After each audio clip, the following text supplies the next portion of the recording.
It's fucking massive. The other side of it.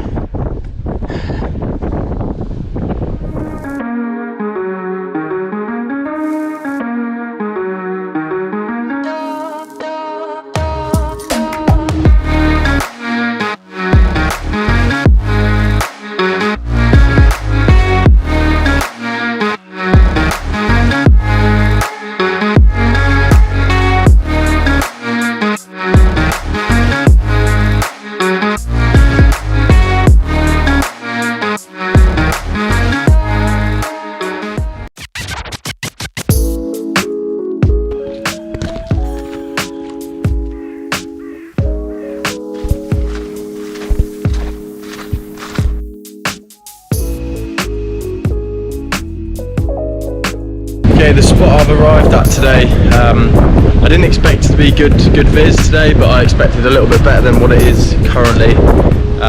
It's quite choppy, it's quite milky in the water, so I don't think the viz is going to be very good. At best, it's probably going to be about 2 or 3 meters.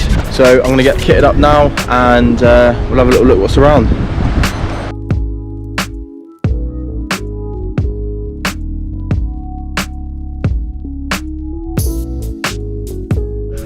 I don't know if you can quite see, but the weather's picked up a bit. It's now raining and swell has picked up. Nonetheless, still good viz, as you can see.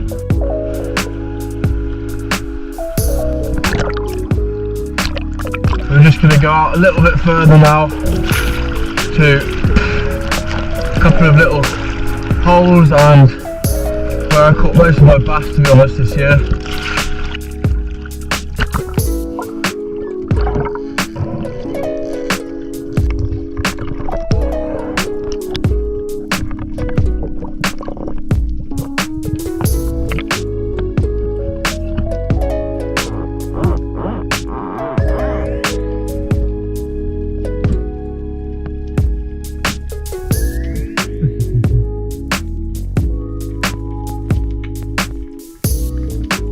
So after a number of dives I had my first sighting of a bass, but due to the bad viz I wasn't 100% sure on the size and how far away the fish was. But looking back at the video now, it was definitely big enough. But I feel like if I'd taken that shot I would have swam past what I'd bump into on my next dive.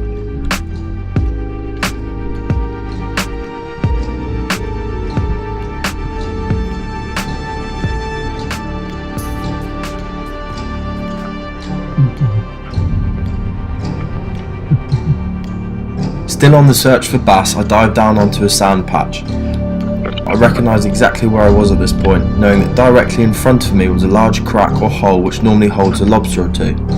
So I flicked on my torch, had a quick scan, and what I came across was a large set of eyes coming from the hole. I paused for a few seconds as I realised just how big this conger eel was.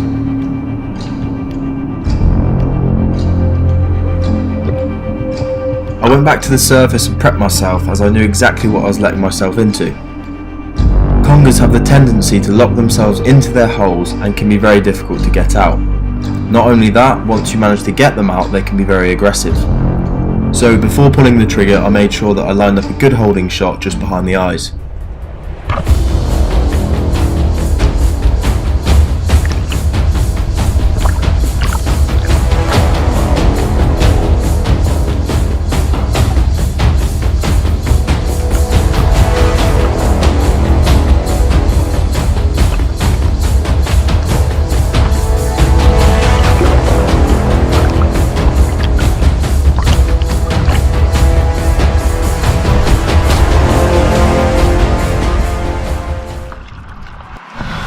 As they'd predicted, this day the weather had really picked up and it was time for me to head back into shore.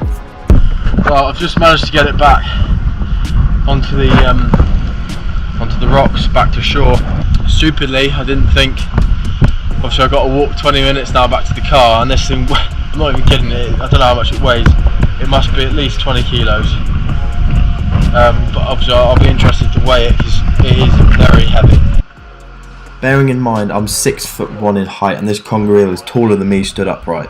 So this is by far my biggest fish caught while spearfishing.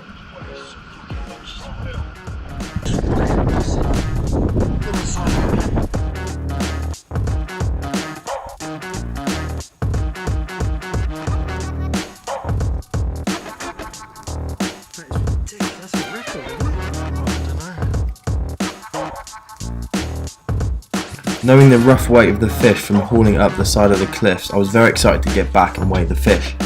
As you can see, the fish weighed 36.97 pounds, which puts it at 16.76 kilos.